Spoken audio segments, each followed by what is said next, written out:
John රේලි කියන්නේ civil lawyer කෙනෙක්. Civil ලෝයර්ස්ලා criminal cases වලට සම්බන්ධ වෙන්නේ නැහැ. ජෝන් එයාගේ සාමාන්‍ය රාජකාරි කරගෙන යන අතරෙම The Innocence Project කියන ඕගනයිසේෂන් එකෙත් වැඩ කරනවා. දවසක් එයාට මේ ඕගනයිසේෂන් එකෙන් ක්‍රයිම් කේස් එකක් බාර දෙනවා. මීට කලින් කිසිම දවසක එයා ක්‍රයිම් කේස් එකක් හැන්ඩල් කරලා නැහැ. ඒ නිසා එයාට මේක බාර ගන්න තරමක චකිතයක් එනවා. චකිතයක් වගේම කුතුහලයකුත් එනවා. මොකද ඒක බාර දුන්නු වෙලාවේ ඕගනයිසේෂන් එකෙන් ජෝන්ට කියලා තියෙනවා මේක තරමක් වෙනස් විදිහේ කේස් එකක් කියලා. ඒ නිසා අන්තිමේදී ජෝන් තීරණය කරනවා එයා මේක විසඳන්න බාර ගන්නවා කියලා. එයා ඒක බාර ගන්නවයි කියලා ඕගනයිසේෂන් එකට දැනුම් දුන්නට පස්සේ ඒ ක්‍රයිම් එකට අදාළ ඩොකියුමන්ට්ස් ටික එයාගේ අතට ලැබෙනවා. ඒ කේස් එකට සම්බන්ධ පුද්ගලයා මේ වෙනකොටත් ඉන්නේ හිරේ. මේ වෙනකොට අවුරුදු 17ක්ම එයා හිරේ ගත කරලා. ජෝන්ට ලැබුණු ඩොකියුමන්ට්ස් අතරේ එක වැදගත් නෝට් එකක් තියෙනවා. මේ කේස් එකට අදාළ පුද්ගලයාව හිරේට නියම කරන්න ඒ නෝට් එක ප්‍රබල සාක්ෂියක් වෙලා තියෙනවා. ඒ වුණත් ඒක දැකපු ගමන්ම ජෝන්ට තේරුම් යනවා මේ තරම් කාලයක් තිස්සේ හිරේ ඉන්නේ පුද්ගලයා නිර්දෝෂයි කියලා.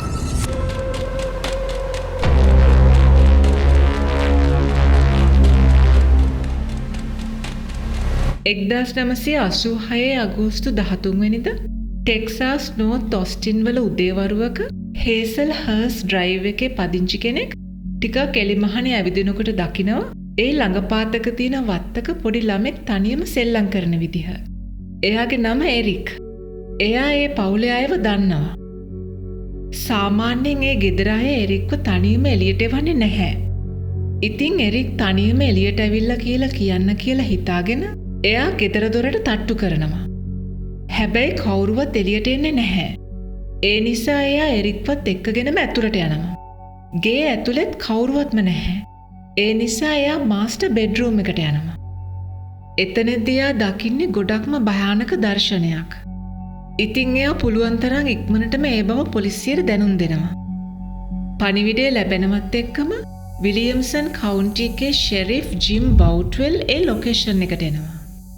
එරික්ගේ අම්මව ඒ කියන්නේ ක්‍රිස්ටීන්ව කවුරු හරි මරලා දාලා. එයාගේ බොඩි එක ඇඳුඩ තියෙද්දිම බ්ලැන්කට් එකකින් ඔතලා සූට් කේස් එකකිනුත් කවර් කරලා. එයාව මරලා තියෙන්නේ මොකක් හරි ලොකු මොට්ට ආයුධයකින් ඔළුවට පහර දීලා. ඒ නිසා එයාගේ මූණ අඳුර ගන්න බැරි තරමටම විකෘති වෙලා. ගෙදර දොර ජනෙල් මුකුත්ම ඩැමේජ් වෙලා නැහැ. ඒ වගේම ගෙදරින් මුකුත්ම හොරකම් කරලත් නැහැ. ඊට අමතරව ක්‍රිස්ටීන්ව දූෂණය කරලත් නැහැ. ඒ නිසා මේ ඝාතනයේ අරමුණ ඩිටෙක්ටිව්ස්ලට ගැටලුවක්. තවදුරටත් ගේ පරීක්ෂා කරනකොට ඒගොල්ලන්ට ඩ්‍රෙසර් එක උඩ තිබිලා නෝට් එකක් හම්බ වෙනවා. ඒක ලියලා තියෙන්නේ ක්‍රිස්ටීන්ගේ හස්බන්ඩ් මයිකල්. මේ වෙනකොට මයිකල් ඉන්නේ එයා ජොබ් එක කරන තැන. හැමදාමත් එරික්ව ඩේ කෙයා එකෙන් අරගන්නේ එයා. ඉතින් වෙනද වගේ මෙයා ඩේ කෙයා එකට යනවා. එතනින් කියනවා එරික් අදාවේ නැහැයි කියලා. ඉතින් ඒකට හේතුව මොකක්ද කියලා දැනගන්න කියලා හිතාගෙන එයා ක්‍රිස්ටීන්ට කෝල් කරනවා. එයාට ආන්සර් කරන්නේ ක්‍රිස්ටීන් නෙමෙයි, ෂෙරිෆ් බවුට්වෙල්. ක්‍රිස්ටීන්ට වෙලා තියෙන දේ එයා මයිකල්ට කියන්නේ නැහැ. ඒ වෙනුවට එයා කියනවා පුළුවන් තරම් ඉක්මනටම ගෙදරට එන්න කියලා. ගෙදරට ගියාට පස්සේ තමයි එයාට දැනගන්න ලැබෙන්නේ ක්‍රිස්ටීන් මැරිලා කියලා. හැබැයි ක්‍රිස්ටීන්ගේ බොඩි එක බලන්න ඒ වෙලාව එයාට අවසර ලැබෙන්නේ නැහැ. ක්‍රිස්ටීන්ගේ මරණයට පොලිසිය සැක කරන්නේ මයිකල්ව. ඒ නිසා ඒගොල්ලෝ මයිකල්ගෙන් ඒ ගැන දිගටම ප්‍රශ්න කරනවා. මේ අතරෙම ක්‍රිස්ටීන්ගේ ෆියුනරල් එකේ වැඩ කටයුතුත් ඉවර වෙනවා.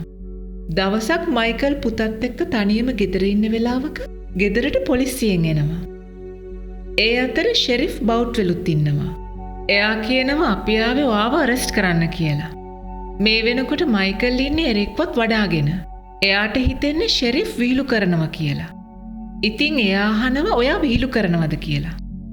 එතකොට ෂෙරිෆ් කියනවා මම රාජකාරි කරන වෙලාවේ විහිළු කරන්නේ නැහැයි කියලා. ඉතින් මයිකල් ඒ වෙනකොට එයා කුස්සිය ඕන් කරලා තිබුණු කුකර් එක ඕෆ් කරලා ඇවිත් ෂෙරිෆ්ට කියනවා මට යාළුවෙක්ට කෝල් කරලා එයාව ගෙදරට ගෙන්නලා පුතාව එයාට බාර දෙන්න ඕනේ කියලා. එතකොට ෂෙරිෆ් කියනවා එහෙම කරන්න අවශ්‍ය නැහැයි කියලා. එක ඔෆිසර් කෙනෙක් මයිකල්ගේ අතින් පුතාව ගන්නවත් එක්කම ෂෙරිෆ් එයාට හෑන්ඩ්කෆ්ස් දානවා. එරික් තාත්තව ඕන කියලා අඬද්දිම ෂෙරිෆ් මයිකල්ව එතනින් අරගෙන යනවා. මේ වෙනකොට ක්‍රිස්ටීන්ගේ මරණයෙන් මාස 5කට වඩා ගත වෙලා. 1987 පෙබරවාරි 9 වෙනිදා මයිකල්ගේ නඩුව පටන් ගන්නවා. මයිකල්ගේ ප්‍රොසිකියුටර් ඒ කියන්නේ එයාගේ විරුද්ධ පාර්ශවයේ ලෝයර් ඩිස්ට්‍රික්ට් ඇටර්නි කෙන් ඇන්ඩර්සන්. එයා මේ වෙනකන් කතා කරලා තියෙන කේසස් එක බැලුවම මයිකල්ගේ කේස් එක ඒවට වඩා ගොඩක්ම විශේෂයි. ඒ නිසා මේක එයාට තීරණාත්මකයි. මේක දිනන එක එයාගේ වෘත්තිමය ජීවිතයට ලොකු ජයග්‍රහණයක්. ඒ නිසා මේක කරේ මයිකල්ම බව ඔප්පු කරන්න එයා සෑහෙන මහන්සි වෙනවා. ක්‍රිස්ටීන්ගේ ඝාතනය වුණු දවසට කලින් දවස මයිකල්ගේ බර්ත්ඩේ එක.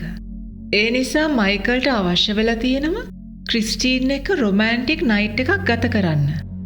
මොකක්ම හරි හේතුවක් නිසා ක්‍රිස්ටීන් ඒකට කැමති වෙලා නැහැ. ඒකෙන් මයිකල්ගේ හිත රිදිලා තියෙනවා. ඒ ගැන තමයි එයා නෝට් එකේ ලියලා තියෙන්නේ.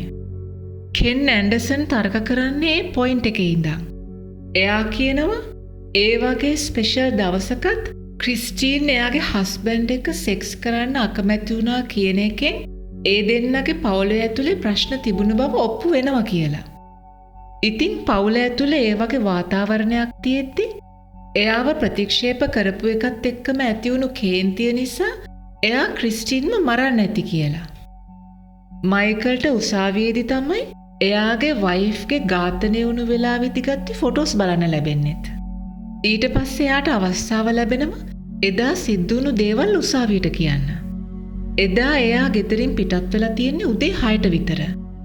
මයිකල් කියනවා එයාට ක්‍රිස්ටීන් එක කිසිම තරහක් තිබුණේ නැහැයි කියලා. එයා ලියලා ගියපු නෝට් එක නිකන් සාමාන්‍ය නෝට් එකක් විතරයි කියලා. එයා ක්‍රිස්ටීන්ට සාමාන්‍යයෙන් ඒ වගේ නෝට්ස් ලියනවා කියලා.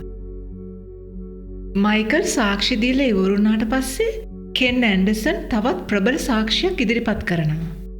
ඒ ඩොක්ටර් රොබර්ටෝ බයාඩෝගේ ස්ටේට්මන්ට් එක. එයා තමයි ට්‍රැවිස් කවුන්ටි මෙඩිකල් එක්සැමිනර්. එයා ක්‍රිස්ටීන්ගේ ආමාශයේ තිබුණු කෑමවල ජීර්ණය වෙලා තිබුණු ස්වභාවය නිරීක්ෂණය කරලා නිගමනය කරනවා එයාගේ මරණය සිද්ධ වෙලා තියෙන්නේ පාන්දර 1ට විතර වගේ කියලා. එතකොට මයිකල් ගෙදරින් පිට වුණ වෙලාවේ ක්‍රිස්ටීන් හොඳට හිටියයි කියන එක බොරුවක් වෙනවා. එයා මැරිලා තියෙන්නේ 1ට විතර වගේ කියලා කිව්ව වුණත් ඩොක්ටර් බයාඩෝට වෙලාව හරියටම නිශ්චිතවම කියන්න පුළුවන් වෙන්නේ නැහැ. කොහොම වුණත් පාන්දර 1 වගේ වෙනකොට එයා මැරිලා කියලා ඩොක්ටර් තහවුරු කරනවා. මේක විශ්වාසෙ තියන්න පුළුවන් විද්‍යාත්මක සාක්ෂියක්. දැන් හැමදේම තියෙන්නේ මයිකල්ට විරුද්ධව.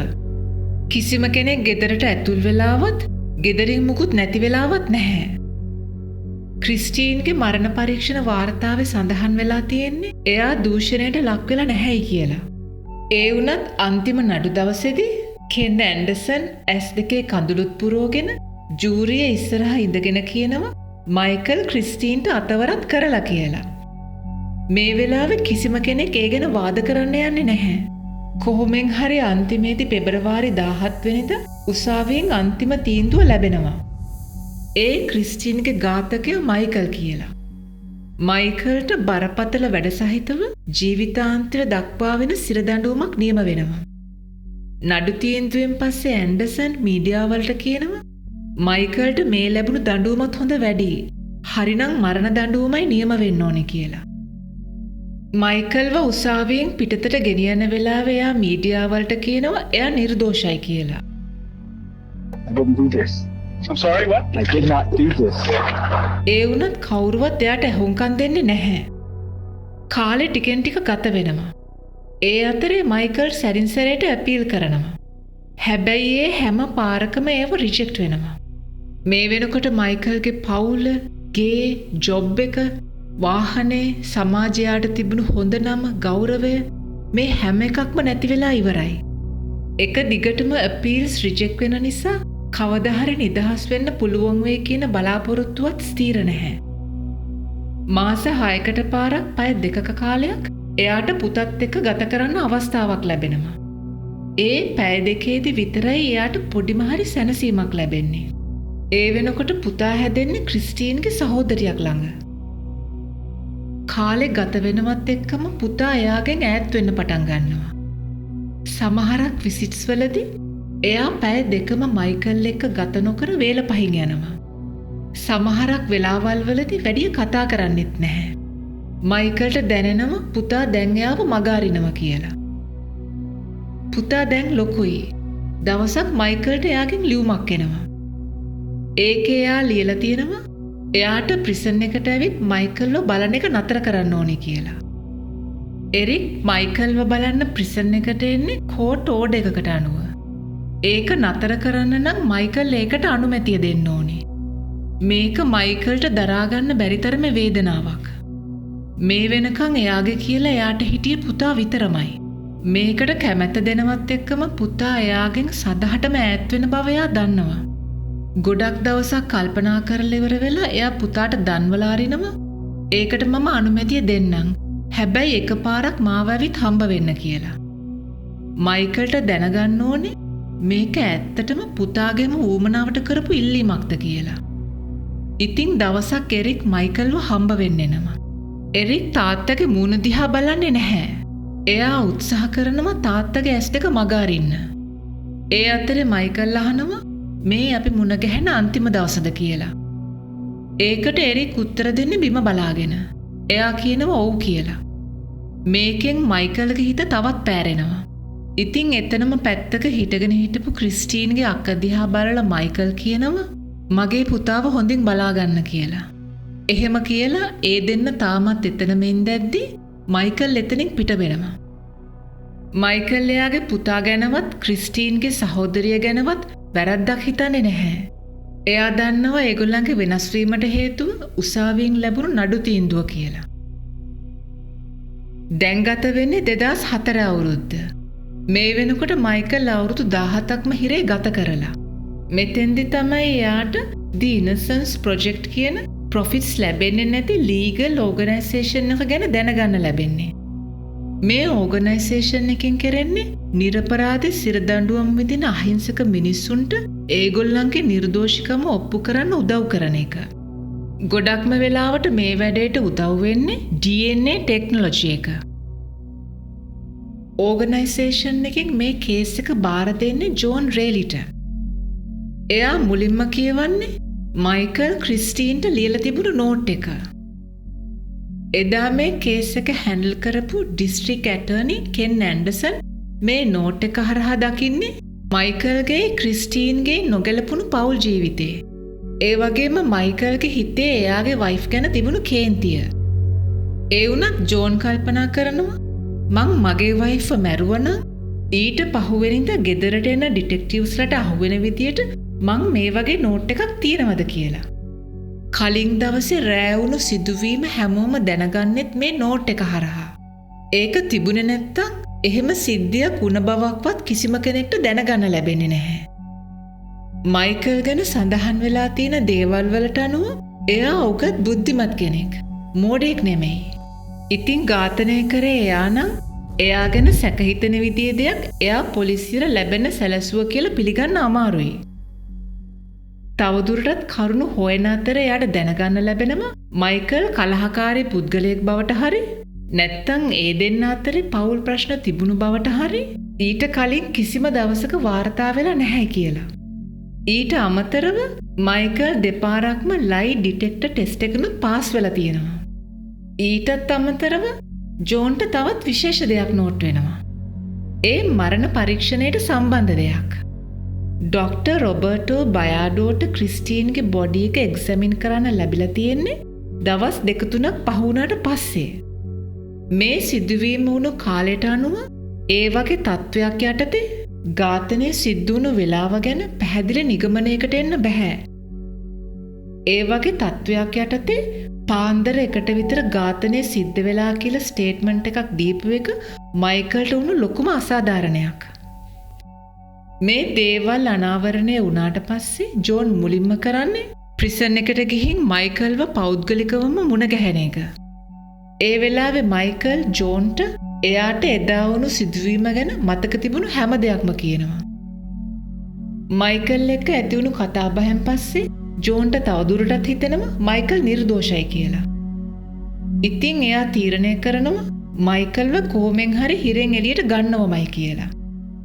ජෝන්ගේ ඊළඟ පියවර වෙන්නේ මයිකල්ගේ කේස් එක සම්බන්ධව තොරතුරු එකතු කරලා ඒ සම්බන්ධව පරීක්ෂණ කරන්න ටීම් එකක් ලෑස්ති කරන එක. මේ අතරේ මයිකල්ලගේ ගේ අවටින් හම්බ වුණ ඒ වුණත් මොනම විදිහකටවත් මේ කේස් එකට සම්බන්ධ කරන්න සුළුවෙන් හරි උත්සාහ නොකරපු දෙයකට ජෝන්ගේ අවධානය යොමු වෙනවා. ඒ ලේ වගේක් තැවරිලා තිබුණු නිල් පාට බැන්ඩනා එකක්. එදා ගේ අවට සෝදිසි කරද්දී ගෙදරට යාර 100ක වගේ දුරකින් තිබුණු කන්ස්ට්‍රක්ෂන් සයිට් එකක් ළඟ බිම වැටිලා තිබිලා එක ඩිපියුටි කෙනෙක්ට ඒ කිලුටු බැන්ඩනා එක හම්බ වෙලා තියෙනවා. ඒ වෙනකොට DNA ටෙස්ටිං ඒ තරම් දියුණු නැහැ. ඒ නිසා ඒ බැන්ඩනා එක ගැන මුකුත්ම විමර්ශනයක් නොකර ඒක ස්ටෝ කරලා තියෙනවා. ජෝනුයි එයාගේ ටීම් එකයි තීරණය කරනවා ඒ බැන්ඩනා එකේ ලේ තැවරිලා තිබුණු නිසා ඒකට මුලින්ම DNA ටෙස්ට් එකක් කරන්න ඕනේ කියලා. ඒකට ෂෙරිෆ්ස් ඩිපාර්ට්මන්ට් එකෙන් අවසර ලැබෙන්න ඕනේ. හැබැයි ඒකෙන් ඒගොල්ලන්ට අවසර ලැබෙන්නේ නැහැ. ඉතින් ජෝන් ඩිස්ට්‍රික් ඇටර්නීස් ඔෆිස් එකට මෝෂන් එකක් ෆයිල් කරනවා. 2005 වෙනකුණුත් ඒගොල්ලන්ට ඒකට උත්තරයක් ලැබෙන්නේ නැහැ. ඒ වෙනකොට විලියම්සන් කවුන්ටි එකේ ඩිස්ට්‍රික් ඇටර්නි විදියට ඉන්නේ ජෝන් බ්‍රැඩ්ලි. ඉතින් ජෝන් ඊළඟට කරන්නේ මිස්ටර් බ්‍රැඩ්ලිට කෝල් කරන එක. ජෝන් බ්‍රැඩ්ලිට පැහැදිලි කරනවා මේ ටෙස්ට් එක කරන එක මොනතරම්නම් වැදගත්ද කියලා. මේක ඇත්තටම කරලා තියෙන්නේ මයිකල් නම් එයා දැන් ඉන්නේ එයා ඉන්න ඕන තැන. හැබැයි එයා ඒක කරලා නැත්තම් අහිංසකයෙක් ජීවිතාන්තය දක්වා හිර කරලා තියෙන එක මොනතරම්නම් පවක්ද කියලා.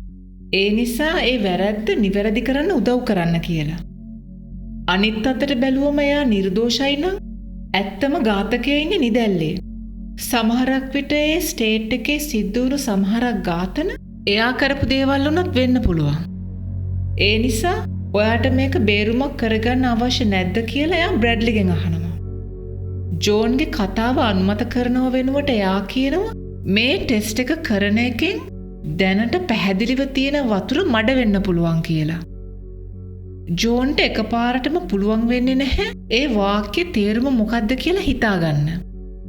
ඒ නිසා එයා බ්‍රැඩ්ලි ගැන ටිකක් හොයලා බලනවා. එතකොට එයාට දැනගන්න ලැබෙන්නේ හරිම ඉන්ට්‍රෙස්ටිං දෙයක්. ඒ ජෝන් බ්‍රැඩ්ලි කියන්නේ එදා මයිකල්ට විරුද්ධව කතා කරපු කෙන් ඇන්ඩර්සන්ගේ ශිෂ්‍යයෙක් කියලා. මේ වෙනකොට කෙන් ඇන්ඩර්සන්ගේ තනතුර ඩිස්ට්‍රික් ජජ් දක්වාම උසස් වෙලා. දැන් එයාගේ සමාජ තත්ත්වය සෑහෙන උසස්. එයා ජීවත් වෙන සමාජය අය එයා කියන දේවල් වලට ගරු කරනවා. ඒ වගේම එයාව විශ්වාස කරනවා. විලියම්සන් කවුන්ටි එකේ ගොඩක් උසස් ධනවත් මිනිස්සු දැන් එයාගේ යාළුවෝ. වැරදිලා හරි මයිකල් නිර්දෝෂයි කියලා ඔප්පු වුණොතින් කෙන් ඇන්ඩර්සන්ට මුණ දෙන්න වෙන්නේ බරපතල ප්‍රශ්නයකට. ජෝන්ට දැන් තේරෙනවා ඒ නිසා තමයි බ්‍රැඩ්ලි මේකට අනුමැතිය දෙන්නේ නැත්තේ කියලා. එයාට අවශ්‍යයි එයාගේ ටීචර්ව ආරක්ෂා කරන්න. DNA ටෙස්ටිං වලට අනුමැතිය නොදෙන එකට අමතරව බ්‍රැඩ්ලි කැමති වෙන්නේ නැහැ එදා ඇන්ඩර්සන් ගාව තිබුණු නඩුවට අදාළ ඩොකියුමන්ට්ස් තියෙන ෆයිල් එක ජෝන්ට දෙන්නත්. මේ නිසා ජෝන්ට හොඳටම පැහැදිලි ඇන්ඩර්සන්ට නරක විදියට බලපාන්න පුළුවන් දෙයක් ඒ ෆයිල් එක ඇතුලේ තියෙනවා කියලා. ජෝන් බලාපොරොත්තු වුණු කිසිම දෙයක් එයාට විලියම්සන් කවුන්ටි එකේ ඩිස්ට්‍රික් ඇටර්නීස් ඔෆිස් එකෙන් ලැබෙන්නේ නැහැ. ඒක සම්පූර්ණයෙන්ම දේශපාලන හස්තයට යට වුණු තැනක්. මේ දේවල් සිද්ධ වෙන අතරේ කාලේ වේගෙන් ගලාගෙන යනවා. මේ වෙද්දි මයිකල්ගේ පුතාට අවුරුදු 18යි. දවසක් මයිකල්ට පුතාගෙන් ලියුමක් එනවා. එරික් ඒක ලියලා තියෙනවා එයා එයාගේ නම වෙනස් කරන්න යනවා කියලා. මයිකල්ගේ පස්සෙන් එයාගේ අවාසනාව එන්න පටන් අරන් තියෙන්නේ එයාට වයස 32ේදී. ඒ කියන්නේ සාමාන්‍යයෙන් මිනිහෙක් සාර්ථකත්වයට පත්වෙලා එන්නෙම ඉහළට නගින කාලය. හැබැයි ඒ වෙනකොට මයිකලුත් සාර්ථක මිනිහෙක් තමයි. හැබැයි එතන ඉඳන් මේ වෙනකන් වෙලා තියෙන්නේ එයාගේ හැමදේම නැති වුණ එක. අන්තිමේදී එයාගේ නමට කියලා එයාට ඉතුරු වෙලා හිටියේ එයාගේ පුතා විතරයි. දැන් එයාට ඒකත් නැති වෙන්න යනවා. මේකෙදි එයාගේ මානසිකත්වය පතුලටම කඩාගෙන වැටෙනවා. සෑහෙන කාලයක් තිස්සේ එයා මේ ගැන දුක් වෙනවා. දැන් මයිකල් සම්පූර්ණයෙන්ම හිස් මිනිහෙක්. කෙන් ඇන්ඩර්සන් මේ වෙනකොට එයාගේ මුළු ජීවිතේම විනාශ කරලා ඉවරයි. මෝෂන් එක ෆයිල් කරලා අවුරුදු 3කට පස්සේ ඒ කියන්නේ 2008 මාර්තු 7 වෙනිදා මයිකල්ගේ කේස් එක පළවෙනි පාරට විභාග කරනවා. ඉතින් ජෝන් උසාවියේදී කියනවා ඒ ලේතැවරුණු බැන්ඩනායකට කිසිම දවසක DNA ටෙස්ට් එකක් කරලා නැහැ. ඒ නිසා ඒක කරන්න අවසර දෙන්න කියලා. ඒ වගේම මේ නඩුව සම්බන්ධයෙන් තියෙන කිසිම කෙනෙක්ට බලන්න නොලැබුණු අනිත් ෆයිල්ස් ටිකත් එයාට ලැබෙන්න සලස්වන්න කියලා. තවත් අමතරේ ඒගොල්ලන්ට මුලින් ඉඳලම මුණ දෙන්න වුණු බාධාවල් ගැනත් ජජ් එයා දැනුවත් කරනවා. ඉතින් ජෝන් බලාපොරොත්තු වෙනවා එයාට අවශ්‍ය දේවල් එයාට දෙන්න කියලා ජජ් විලියම්සන් කවුන්ටි ඩිස්ට්‍රික්ට් ඔෆිස් එකට නියෝග කරයි කියලා. ඒ වුණත් සිද්ධ වෙන්නේ එයා හිතපු දේ නෙමෙයි. ඩිස්ට්‍රික්ට් ඇටර්නි ජෝන් බ්‍රැඩ්ලි ඒ වෙනකොටත් ජජ්ව දැනුවත් කරලායි තියෙන්නේ ජෝන්ගේ ඉල්ලීම ප්‍රතික්ෂේප කරන්න කියලා. ඒ නිසා ඒ උත්සාහෙත් පටන් ගත්ත තැනම නතර වෙනවා. ඒකෙන් දවස් 2-3කට විතර පස්සේ උදේවරුවක ජෝන්ට කෝල් එකක් එනවා. ඒ කතා කරන්නේ මයිකල්. එයා කියනවා එයාට ආපහු සමාව සඳහා ඉල්ලුම් කරන්න අවස්ථාවක් ලැබිලා කියලා. ඉතින් ජෝන් කියනවා ඒක ගොඩක් හොඳයි. එහෙනම් ඉල්ලුම් කරන්න කියලා. එතකොට මයිකල් කියනවා හැබැයි එක පොඩි දෙයක් තියෙනවා කියලා. එහෙම ඉල්ලුම් කරලා නිදහස ලැබෙන්න නම් මම ක්‍රිස්ටීන්ව මරපු බවට පාපොච්චාරණය කරන්න ඕන කියලා. මේ වෙනකොට මයිකල් අවුරුදු 21ක්ම හිරේ ගත කරලා. ඒ නිසා ජෝන්ට හිතෙනවා සමහරක් විට මයිකල් මේ අවස්ථාව ප්‍රයෝජනයට අරගෙන නොකරපු අපරාධයක් කරා කියලා පිළි අරගෙන හිරෙන් එළියට එයි කියලා. ඉතින් ජෝන් මයිකල්ගෙන් අහනවා ඔයා දැන් මොකද්ද කරන්න බලාපොරොත්තු වෙන්නේ කියලා. එතකොට මයිකල් කියනවා මට මේ වෙනකොට ඉතුරු වෙලා තියෙන්නේ මගේ නිර්දෝෂිකම විතරයි කියලා. නිදහස් වෙන්න ඕන කියලා මම ඒක පාවලා දෙන්නේ නැහැයි කියලා. මගේ ඉතුරු ජීවිත කාලෙත් මම හිරේම ගත කරනවා කියලා. මේ කාලේ වෙනකොට ජෝන් ඉන්නේ ආර්ථිකව අස්ථාවර මට්ටමක. ඒ තත්ත්වය අනුව එයා හරිනම් ආදායමක් ලැබෙන්නේ නැති මේ කේස් එක අතහැරලා දාලා සල්ලි හම්බ කරන්න පුළුවන් වෙනත් කේසස් වලට යොමු වෙන්න ඕනේ. දැනටමත් එයාගේ කාලෙන් සැලකිය යුතු තරමේ ලොකු කොටසක් මේ ඇදී යන කිසිම ලැබීමක් නැති කේස් එකට වැය කරනවා. ඒ වුණත් මයිකල්ගේ තීරණය ගැන දැනගත්තම එයත් තීරණය කරනවා අන්තිම මොහොත වෙනකම්ම එයා මයිකල්ට එළියට එන්න උදව් කරනවා කියලා. ජෝන් ඒ ගැන මයිකල්ට පොරොන්දු වෙනවා. 2010 වෙනකොට ජෝන් මයිකල්ව හිරෙන් එළියට ගන්න සටන පටන් අරගෙන අවුරුදු 6ක්ම ගත වෙලා. එයා මේ කේස් එක 3 වෙනි උසාවියේ අපීල් කරනවා. ජෝන් එතනදී තර්ක කරනවා ක්‍රයිම් එක වෙලා තිබුණු තැනින් හම්බ වුණු බැන්ඩනායක ටෙස්ට් එකකට ඉදිරිපත් නොකරන්න කිසිම හේතුවක් නැහැයි කියලා. මීට කලිනුත් හැම තැනකින්ම වගේ අහලා තිබුණු ප්‍රශ්නේ එතනිනුත් අහනවා. වැරදිලාවත් ඒ ටෙස්ට් එකෙන් මයිකල් වැරදි කියලා ඔප්පු වුණොත් මොකද කරන්න කියලා. එතකොට ජෝන් උත්තර දෙනවා ඒක දැනගන්න වුණත් ඔක්කොටම කලින් මේ ටෙස්ට් එක කරලා ඉන්න ඕන නේද කියලා. උසාවියේ වැඩ කටයුතු හිමීට ක්‍රමානුකූලව සිද්ධ වෙන අතරේ බ්‍රැඩ්ලි මීඩියා හරහා උත්සාහ කරනවා ඒ වැඩවලට බාධා කරන්න. එයා කියනවා මයිකල් නිදහස් වෙනවා කියන එක නිකන් හීනයක් විතරයි කියලා. කොමෙන් හරි අන්තිමේදී DNA ටෙස්ට් එකට උසාවියෙන් අවසර ලැබෙනවා. මේ අතරෙම ජෝන් ඉල්ලුම් කරනවා කේස් එකට අදාළ කෙන් ඇන්ඩර්සන්ගේ ෆයිල්ස් ටික එයාට පරීක්ෂා කරලා බලන අවස්ථාවක් දෙන්න කියලා. ජෝන් බලාපොරොත්තු වුණාටත් වඩා වැඩි දෙයක් ඒ ෆයිල්ස් අතර හැංගිලා තිබිලා තියෙනවා. මයිකල්ගේ ගෙදර පිටිපස්සේ මිදුලේ මඩ අතරේ තිබිලා තියෙනවා ගෙදරට පිටස්තරෙන් ආපු කෙනෙක්ගේ අඩිසලකුණු. ඒ ගැන කිසිම විමර්ශනයක් කෙරෙලා නැහැ. ඊට අමතරව ස්ලයිඩින් ග්ලාස් ඩෝ එකේ තිබිලා තියෙනවා ෆිංගර් ප්‍රින්ට්ස් වගේක්. ඒ ගැන විමර්ශනය කරලත් නැහැ.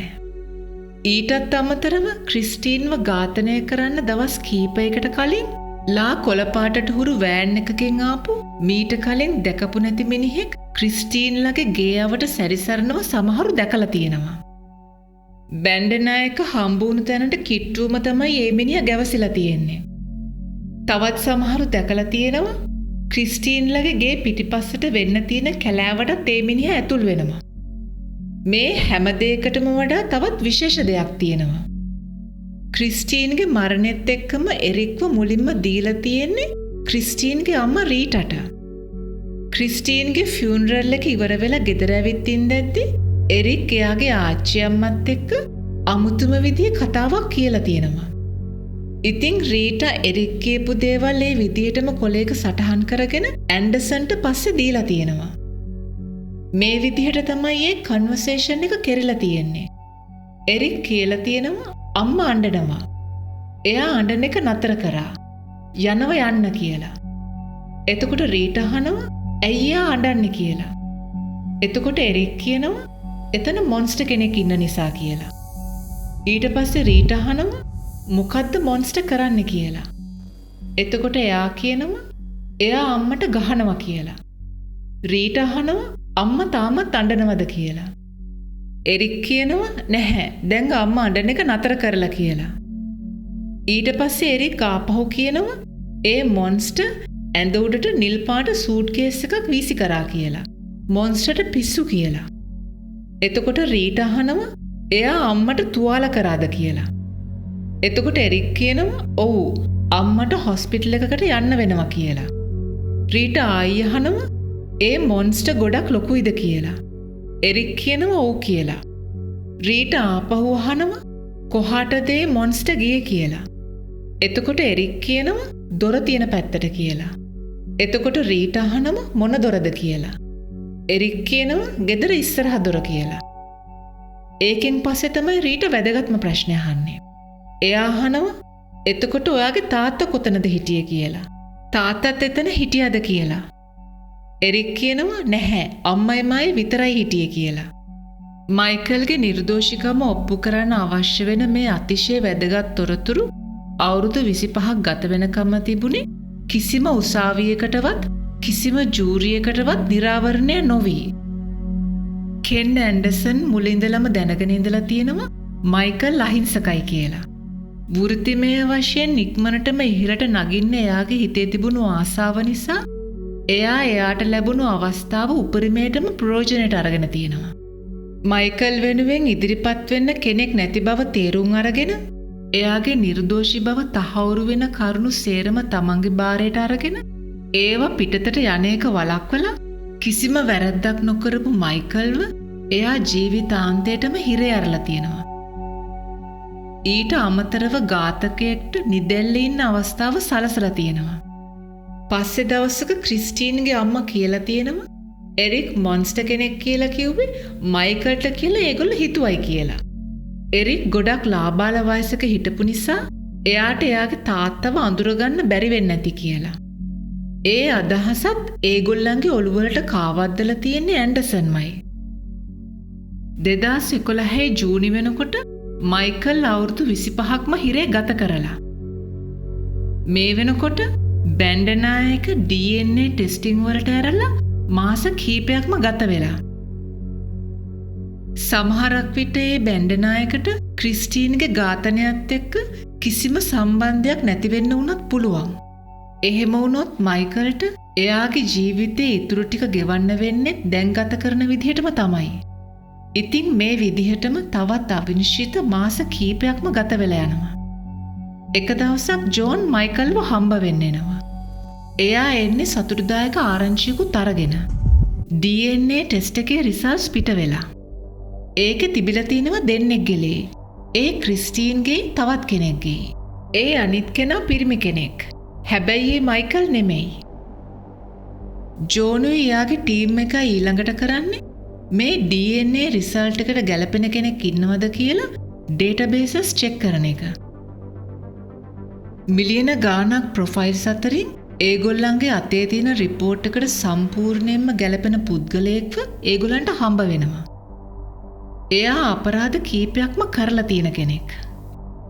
එයාගේ අපරාධ එක ස්ටේට් එකකට සීමා වෙලා නැහැ. එයා ස්ටේට්ස් 3කම සැරින් සැරේට ජීවත් වෙලා තියෙනවා. මේ ස්ටේට්ස් 3ෙදිම එයාගේ අපරාධ වාර්තා වෙලා තියෙනවා. එයාගේ නම මාක් ඇලන් නෝවුඩ්. ගෙවල් වලට කඩා වැදීම්, බිය වැද්දවීම්, දූෂණ, හිරිහැර කිරීම, ඝාතනයට තැත් කිරීම වගේ අපරාධ තමයි එයා කරලා තියෙන්නේ. මාක්ගේ හිස්ටරි එක දිහා බැලුවම ජෝන්ට තදින්ම හිතෙනවා එයා ක්‍රිස්ටීන්ට අමතරව තවත් අයව ඝාතනය කරලා තියෙන්න ඕන කියලා.